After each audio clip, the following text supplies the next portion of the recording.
So what are the symptoms of a disc bulge? Disc bulges can be largely non-symptomatic.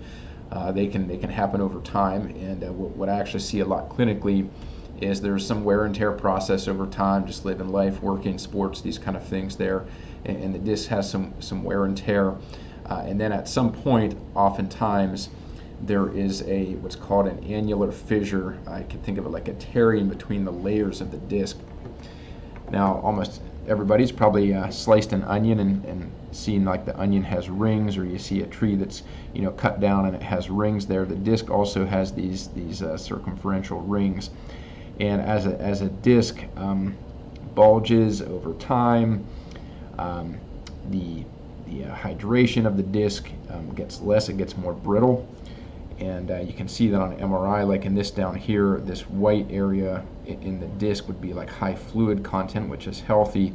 You see this bottom disc is much darker, and that's a sign of that dehydration in the disc. And so as the disc kind of gets weaker, stiffer, more brittle, it can then start to tear between the layers here, and that's called an annular fissure. And that certainly be painful. That is legitimate tissue injury. There can be swelling. There's chemical process that happen with that injury, and that can be very, very painful in the back, and often it may radiate out into the buttocks, hips, legs, and things as well.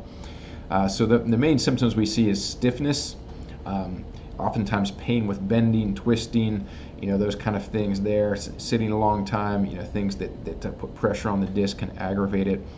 The nerves that come out in the low back behind the disc go down into the legs and the feet. So it's not uncommon that you see somebody when they sit for a period of time or do certain things, they may get tingling or prickling or weird sensations into their legs or feet, something that's kind of like various degrees of a neuropathy feeling, but tingly, prickly, warm, uncomfortable pain, those kind of things.